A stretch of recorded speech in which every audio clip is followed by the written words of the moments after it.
Colby Covington and Jorge Masvidal are set to face each other on March 5th at UFC 272. The two have been rather quiet since the announcement, aside from the insult that Covington sent, which was a photo with who he claims is Jorge Masvidal's ex-wife. Well, Masvidal decided to send Colby a quick message via Twitter at the American Top Team gym, where both ex-best friends trained together before Colby was kicked out for not abiding by the rules and constantly provoking Masvidal. Check it out.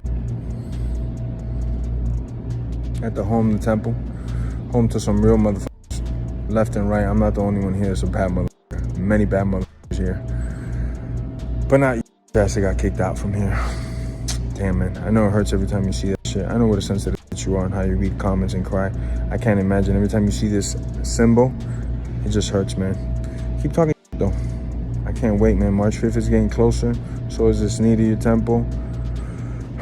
Not only am I going to break your face in a very violent way, but the UFC's gonna see you as such a liability that they're gonna kick you out, bro. And then it's gonna be back to Indian reservations where you could fight. Maybe you could co-main event or some shit like that, because I don't even think you can main event after I'm done with you in any show. I'm gonna fuck you up, man. Keep talking that shit though, man. March 5th can't come close enough. See you soon, bitch. Never forget.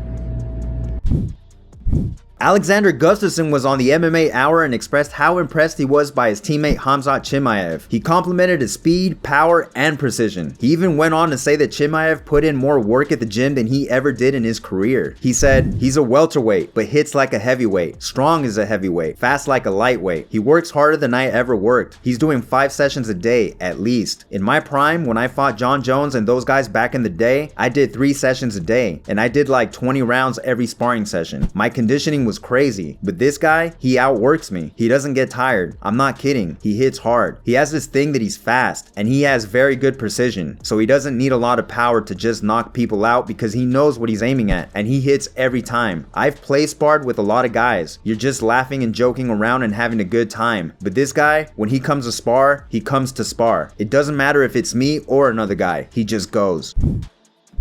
Kamaru Usman underwent hand ligament surgery in a post Dana White shared on Twitter that read, "Pound for pound best fighter in the world. Usman had hand ligament surgery today. This is the before and after. See you soon, champ." While speaking to Full Send podcast, Kamaru had mentioned that he had broken his hand 3 weeks prior to his second fight versus Colby Covington and still managed to pull off a decision victory. Kamaru said, "I broke it before the fight. Most people didn't know that. I broke it 3 weeks before. I didn't throw it until backstage when you're warming up before the fight. I didn't throw my hands for 3 weeks, my right hand." Kamaru's manager Ali Abdelaziz said that Kamaru should be able to return for UFC 276 in July.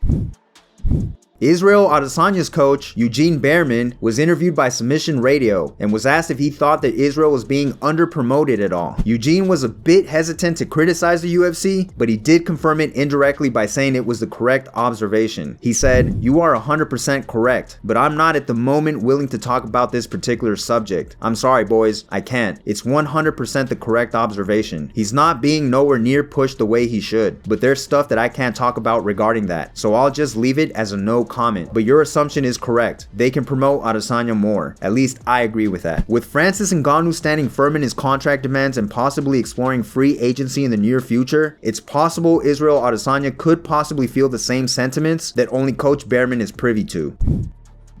And finally, Julianna, Pena, and Amanda Nunes came face to face for the first time since their fight back in December 2021. The two will be the head coaches for the next season of The Ultimate Fighter. They will be coaching the men's heavyweight and women's flyweight contestants on Tough 30, which will air on May 3rd on ESPN+. The two will rematch one another after the conclusion of the show at an undetermined date. As always, guys, if you liked the video, make sure to hit that like button for me. If you're new, subscribe and hit that notification bell to stay up to date. Thanks for watching.